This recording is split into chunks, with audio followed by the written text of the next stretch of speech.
I'm moving back in with Sasha to take care of her during her recovery. You'll understand one day. Marcus delivered the words while I, Veronica Rhodes, was mid-sip of my chamomile tea. I set the cup down with deliberate control, swallowing the urge to unleash 5 years of pent-up emotion. 5 years of marriage, and he chose to detonate our life together with the casual tone of someone announcing they were switching insurance companies. I studied his face, the nervous adjustment of his reading glasses, the telltale twist of his wedding ring, the unnatural distance he maintained across the granite kitchen island. He was my husband, and he was a liar. Of course, I heard myself say, my voice carrying a sweetness that made him instantly step back. When do you need to leave? His relief was instant and frankly insulting. He'd expected tears. Instead, my unnerving calm acceptance threw his entire liar plan off balance. Tomorrow afternoon, he managed, his fingers whirring the gold band. Her surgery is Thursday morning at 7. I nodded, taking another sip of tea. The kitchen, which we'd chosen for its open floor plan 3 years ago, suddenly felt claustrophobic. How long has Sasha been planning this surgery? I asked, my tone purely conversational. About 2 months. It's complicated.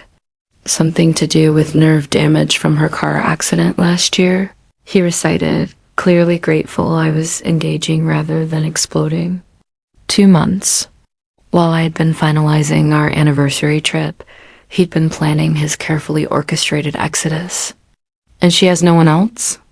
I pressed, knowing full well Sasha Morrison had a strong social network. Her parents moved, and she and her sister don't speak anymore, he claimed, the lies sliding out like butter. I'm the only one she feels comfortable asking for help with. Intimate care needs. Intimate care needs. The phrase hung in the air like a confession of betrayal. I watched the flush creep up his neck as he scrambled to clarify. Medical care. I mean medical care. Helping her shower, changing bandages, that sort of thing. How fortunate that you're so available, I murmured, rising to rinse my mug. I folded the dish towel with a meticulous, unnatural precision. And how long do the doctors expect her recovery to take? 6 weeks, maybe 8, depending on complications. 8 weeks of my husband cheating under the guise of heroism. You've really thought this through, I complimented. I had to. I knew it would be difficult for you to understand, but she was my wife for 8 years. I can't just abandon her. You're right, I said, my voice dripping with sincerity. I do understand. You've made a commitment, and you need to honor it. Let's get you packed. His relief was palpable. I smiled back, already mentally cataloging the contents of his office for digital evidence. As I climbed the stairs to retrieve his suitcase, I heard him drop his voice into soft, intimate tones on the phone. Hey, Sasha, I talked to her. She's being incredible about it. Incredible was one word for the strategic acceptance I was displaying. I pulled his large suitcase from the closet. The sound of his off-key humming, his known liar tell, drifted from the shower. That gave me 10 minutes. I accessed his laptop, which he predictably had failed to lock. His email inbox blazed with a thread to Sasha Morrison stretching back 2 months. Sasha's latest message confirmed the betrayal. Feels like we're finally getting our second chance. Marcus's reply, sent from the bathroom. Veronica won't fight it if we frame it right. She's too polite to seem unsupportive of someone who's sick. Trust me on this. Too polite. That was my 5 years of loyalty, reduced to a timid personality trait. I closed the email, marked it unread, and returned to folding clothes. When Marcus emerged, I was organizing his medication. Scrambled eggs or omelet? I asked, snapping the case shut. You'll need a good meal before the drive. In the kitchen, I moved with mechanical precision. The doorbell rang. It was Julia, my best friend and a surgical nurse. She saw the suitcase and my forced smile. Veronica, what's happening? Marcus is helping Sasha through surgery recovery, I said, my voice bright as morning sunshine. Julia's professional disbelief was instant. Recovery? Veronica, I saw the schedule. It's a cosmetic elective. A breast augmentation. The nerve damage lie was exposed. How thoughtful of her to schedule it so carefully, I replied. After Julia left, confirming every suspicion, I served Marcus his breakfast, nodding politely while he checked the joint account, conveniently ignoring the $30,000 in mysterious transfers and a large withdrawal for property consultation from 6 weeks prior. The financial asset fraud was now undeniable. I don't deserve you, he said. Finally, I agreed internally. Something we can agree on. The strategic divorce was underway. If you're going to be caring for someone, you need to be organized, I explained to Marcus, turning my meticulous attention to detail into an unnerving act of extreme helpfulness. While he took urgent calls in his office, I executed the next phase of my strategic divorce. I used a label maker to categorize his clothes: morning wear, evening casual, sleepwear. The sheer precision was meant to signal either obsessive love or barely contained rage. He was too self-absorbed and consumed by his own liar narrative to distinguish the difference. I've also started on the meals too, I continued, ignoring his protests. 2 weeks of frozen dinners. Sasha shouldn't have to cook while recovering. I prepared lasagna, curry, and a special potent healing tea blend: chamomile, ginger, turmeric, and a touch of lavender. Nothing harmful, just a symbolic gesture of the counter scheme. No, she's being helpful. Too helpful? It's strange, I heard him murmur urgently into his phone. While he was distracted, I slipped into his office. The filing cabinet, his locked repository of secrets, was easily opened with the spare key I'd made years ago. The bottom drawer slid open silently. Behind old tax returns, I found the folder. The first document stole my breath: a life insurance policy on Sasha Morrison, valued at $500,000, dated 2 years prior. Marcus was listed as the sole beneficiary. The premium payments matched the mysterious deductions from our joint account. He'd been paying for her death with our money. Confirming the worst kind of marital fraud, the second document made the betrayal terrifyingly clear. A quitclaim deed signed just 6 weeks ago, transferring partial ownership of Sasha's expensive townhouse to Marcus. The document cited consideration of future care and support as the reason. While I was celebrating our anniversary, he was finalizing this financial asset fraud. My phone camera captured everything: the insurance policy, the premium payments, the deed's notary stamp, the planning emails, 23 photographs of undeniable forensic evidence. I returned everything exactly as I'd found it. Downstairs, I finalized the meals.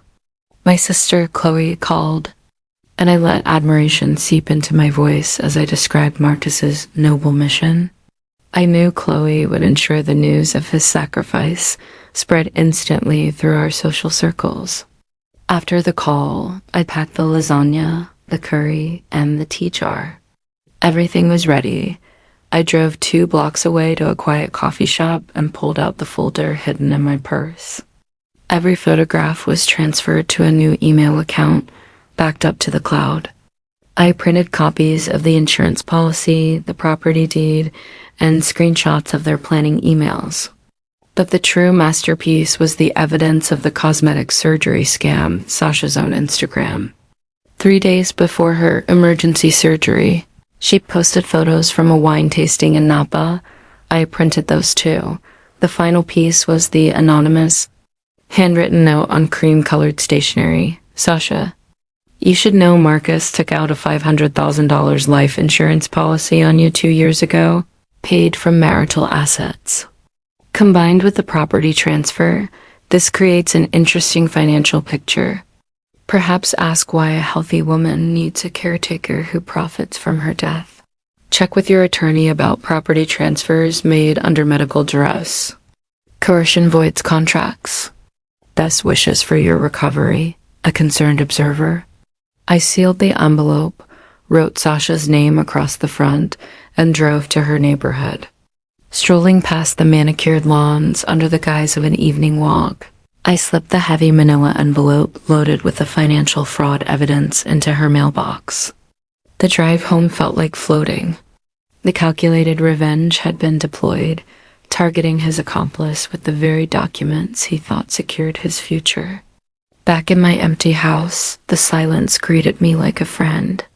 I reorganized the pantry, claiming every inch of space. I knew Sasha always checked her mail first thing. In approximately 13 hours, the full scope of Marcus's monstrous plan would explode in his face. Thursday morning arrived, but I felt no anxiety. I stretched luxuriously, performing my morning yoga and holding warrior pose with quiet intensity, centering myself for the inevitable call. I was no longer a victim.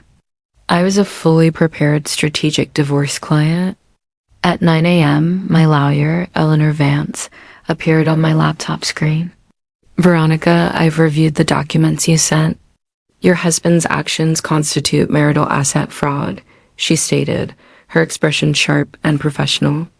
Using joint funds for the life insurance policy and hiding assets gives you significant leverage. The court will see his move as abandonment, regardless of his stated intentions. Eleanor was explaining the intricacies of asset division when, at exactly 11:47 a.m., my phone rang. Marcus. His voice came through high and strained. Nothing like the confident man who'd left my house yesterday. Veronica, I need to come home. Can you come get me? What's happened? I asked, my voice a soothing balm. She's lost her mind. She's locked me out. My bags are on the lawn. She's threatening to call the police. His words tumbled over each other. She found some documents. She thinks I'm trying to hurt her for money. It's insane. The satisfaction that bloomed in my chest was dark and complete. The police, Marcus? What kind of documents would make her think that? I asked, grabbing my keys. I'm on my way. Try to stay calm. The drive to Sasha's took 18 minutes. The scene that greeted me was better than anything I could have imagined. Marcus sat hunched on his suitcases at the end of the driveway, looking exactly like lost luggage no one wanted to claim. His perfectly pressed shirt was wrinkled. His hair was a mess. Two neighbors gawked openly. Through Sasha's front window, I could see her pacing, phone pressed to her ear, the invalid act entirely forgotten in her towering rage. Oh, Marcus, what on earth happened? I said loud enough for the neighbors to hear, approaching him with measured, supportive steps. She just went crazy, screaming about fraud and throwing my things outside. We loaded his bags quickly. She found something in her mailbox, he confessed as we pulled away. Documents about insurance and property transfers. She accused me of trying to steal from her, of planning to hurt her for money. Of course not, I soothed, keeping my voice gentle. It sounds like the pain medication is making her paranoid. She's probably not thinking clearly. Marcus seized on the medication excuse with desperate relief, clinging to the last rational explanation that didn't involve his own actions. We pulled into our driveway. He trudged behind me into the house. 3 minutes later, he discovered the last of my changes. He appeared in the kitchen doorway, pale. My clothes aren't in the closet. They're in the guest room, I said, pulling the legal folder from my laptop bag. We need to talk. I opened the folder and spread the contents across the table. The divorce papers. The forensic accounting report detailing the $32,467 diverted from our joint funds. The life insurance policy, the property deed transfer. A comprehensive catalog of his 2-year betrayal documented in black and white. Where did you get these? he whispered. From your filing cabinet. The divorce papers are new, of course. My attorney drew them up this morning. The house, he said, looking around our kitchen. This is our house. No, Marcus. This is my house. Purchased before our marriage with my inheritance. You're a tenant here now. You have 30 days to find alternative accommodation. His phone buzzed. He grabbed it. His face went even paler. Sasha's public humiliation post was already live on Facebook. Warning to all women. Marcus Thorne is a fraud who tried to con me out of my house and took out life insurance on me. Receipts attached. Below were photos of every document I'd left in her mailbox. You did this, he whispered, finally achieving full, hollow recognition. You orchestrated all of it? I simply ensured everyone involved had all the information needed to make informed decisions, I replied, maintaining the calm that had thrown his plan into chaos from the start. I knew that Sasha deserved to know about the $500,000 policy you took out on her. I knew you deserved to face the consequences of your choices, and I knew I deserved better than a lying husband. I gathered the documents. The guest room has clean sheets. Your belongings are in the closet there. You have 30 days.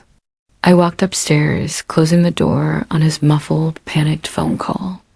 Marcus's reputation was destroyed, his schemes had evaporated, and his future was reduced to a cheap studio apartment. 6 months later, I hosted my first dinner party.